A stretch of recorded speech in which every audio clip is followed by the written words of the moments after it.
ассалому алайкум дӯстони азиз, хушомадед ба канали мо. Шод ҳастам аз он ки бо мо ҳастед ин лаҳзаҳо ва видеои навбатии моро тамошо карда истодаед. Дар инҷа якчанд анамин паплинои навбат дизайнерский ма хостам шумода нишон тиҳем гулоша, баъд боз ба шумо нишон метиҳем паплинои арзона. То охира тамошо кунед ва аз нарху наво бохабар шавед. Анамин намуд паплинои индиски меган ира дизайнерскияй паплиниш ғавси хушрувай сангчошон бинед амхе дизайнерскияй лавдоманиян се ранг дора 3 метраш 200 сомон гуфтан. На марҳамат, касоне мехоҳанд омада мустақилона харидорӣ кунанд, пас биёед тарафи Корвон Сити таги навесо якум рият. Анаи ранги кабучаш саршавии видеода ма ранги сурхша нишон додам, баъдан бо молочниш буд иш боша хе кабучай тёмно-синяй. Поёнаш бо хе гулои бирюзовӣ дора. Заминаш бирюзовия бинед чӣ хушрӯ метова. Бори дигар хостам дар инҷа сурхша нишон тиҳам. Набинед чӣ хушрӯ. Гулошон ҳамаш дизайнерский задагиай нигиношон ози камнигинша нишон метиҳам ва ё арзонан. Марҳамат, бо мо бошед то охира тамошо кунед ва бохабар шавед. Ана ин намудош боша санги дождикай. Набинед сангошон дождикан. И сангои дождикаш боша агар хоҳед харидорӣ кардан ино сар мешавад 100 сомон то 130 сомона нархошон. И вобаста ба анамин сангош, вобаста ба анамин сорти материал нархошон фарқ мекунад. Баъд як чизи дигар ки гули нав дӯстони азиз ҳангоме ки бозорда мебиёя аввалин маротиба қиматай бадтар бо арзон мешава.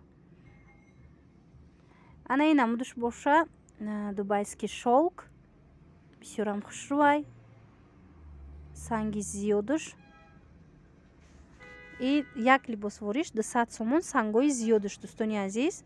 Ино бо мисол 130 сомонашам доранд, 160 сомонашам доранд.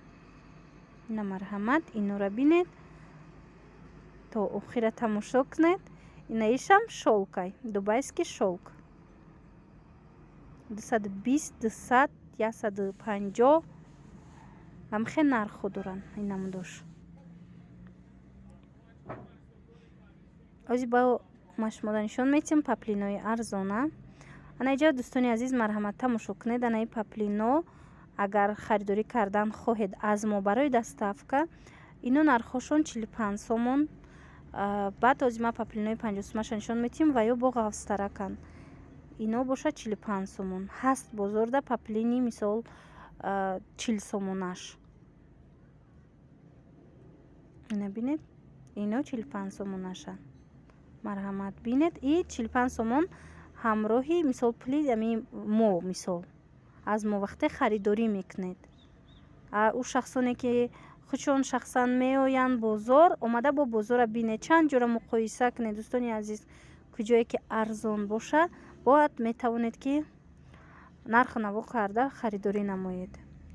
и паплинои арзонам ман аз анамин 112 вай кардам ба навор гирифтам 1 рият. на марҳамат чӣ қадар гулои ҳар хелашай. ҳозир ин намудош ҳамаш 45 сомон. ҳозир бо нишон метиҳем 50 сомонаша. бо диққат тамошо кунед.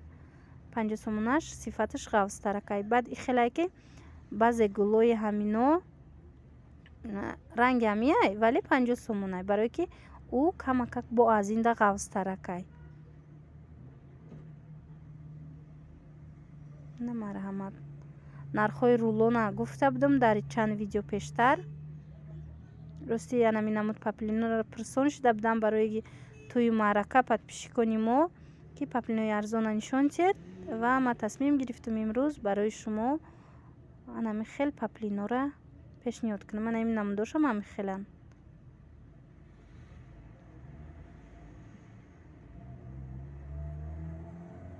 набинед ҷада рулон катян рулоношон ҳар хелаяй 80 320 ҳам хеле нархошон. Я вақт 240 260 доштан. ҳозир намедонам, рости напрасидам ҳозир ҳаст нест аз вай рулоно, вале анаи ҳозираш даи паплино, анами паплинои 45 сомона, бози 50 сомонаошам бисёрам хушруван, гулошам ваёшам мебинем. тамошо кунед. агар маъқултон бошад нависед дар анамин рақамое ки дар рӯи экран ҳаст. ба русиямо доставка дорем. метавонед бо маълумоти пуррара тавассути анамин вай занг задан профаҳмед, навистан аниқтарш дар WhatsApp. ана ино аллакай 50 сомонаянд. ҳаминора агар дар ёд дошта бошед, вақте ки вақте ки зимистон саршавиш буд, ҳаминора ман видео карда будам, намедонам 2 моҳ ё 3 моҳ пештар. ҳамин намуд паплино нархошон 40 сум 45 сум буд. ҳозир 5 суми қимат шидагиянд. марҳамат 50 суми шидагиянд. и ҳаққи мокатӣ, ҳаққи ҳами кори мокатӣ. со агар мо харидем равон кардем, дигар шумо ҳақ наметиҳед. фақат анамира мегиред тамом. шахсоне ки мисол вай мегиранд паплинои арзон агар хоҳанд. бисёрам ғавси хушрувай. ина гулошон, ана ина мудгилам ҳаст. и гулшона чӣ хеле ки гуфтам нав овардиянд. бинед иҷа ҳамаш бесангай. шахсоне ки хоста будед бесанг паплин, ина марҳамат бинед, ҳамаш бесанганд. бисёртар духтарако занг мезананд ки мо барои хонапӯшак ягон хел паплини арзон. марҳамат дӯстони азиз, анамун паплиное ки 35 сум 40 сум ҳастанд ва ё тунуки баданд. ана ин намудуш мисол 5 сум 10 сум фарқ дорад, вале ғавси хушрувай инора шумо бемалол метавонед ки барои худ курта дузонед. набинед, аз ана инаш ман харидорӣ кардам барои фурӯши мустақилонаи худам.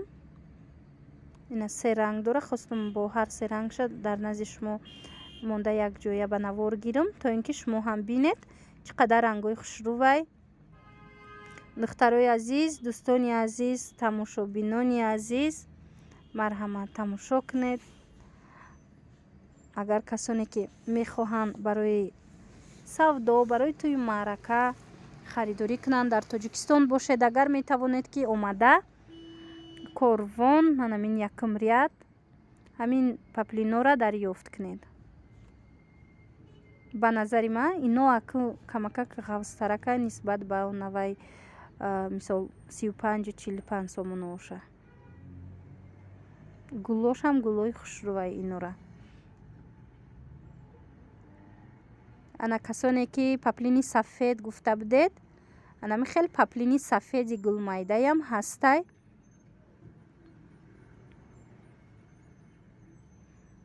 ана и паплинам ғавсай бардови. аз ин бардови чанд рангай. на марҳамат бинед. сиёа бинед чӣ хушрувай гулои майда дора. ана инам дошам хушрувай. ино евростиланд. мисол мешава ки дар дигар шаҳрҳо пӯшед ва ҳамчун платья дузед хушрӯ мебиёяд. ана и дигар рангоша бинед чӣ хушруванд. марҳамат гули майда. касоне ки гули майда мехостед, аз ана ино ҳаст се ранг гули майда. бо ҳаст ана ин намуд паплин. аз и бо дигар рангошам асти гул майдара ҳозир насиб бошад мебинед. ина бардовиш, савзуш, и розви дигар хелай бо. тигр. касоне ки тигр мехостед, ана марҳамат бинед гули тиграм хушрувай. ҳамин нусха чанд намуд дора. ҳамин тигре ки ман ҳозир нишон додам чанд нарх дора, чанд намуд дора. тунукошам ҳастай, ғавсои нақшам ҳаст. баъд ана ин 50 сумашам ҳаст. ана ин намуд тигро ҳаст. рангшон беҳад хушрувай ин намуд тигра.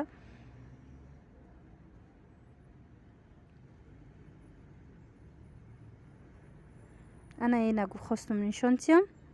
дигар ранги ана вай гулмайда. сахта кани паплино мисол докабарин нестанд, хеле сахтай материалаш, тунуки бадам нест, ғафсам нест. Анаи ранга бинед, аз ин намуд паплин се ранг астай. Анаи зардаш бисёртар рӯзи харидестиян. хостум ба шумо низ нишон тиём. шояд ягон хешу табора равон мекунед то ин ки омада барои шумо харанд.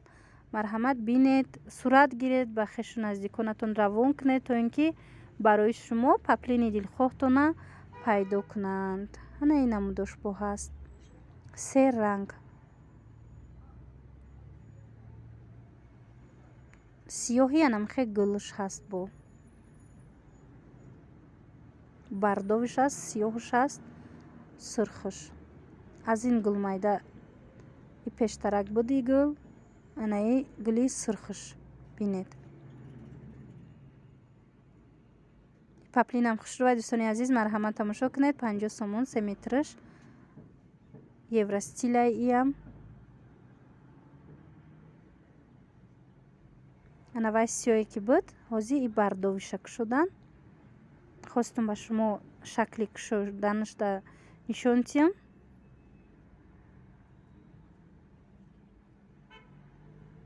сиёҳ бардовӣ.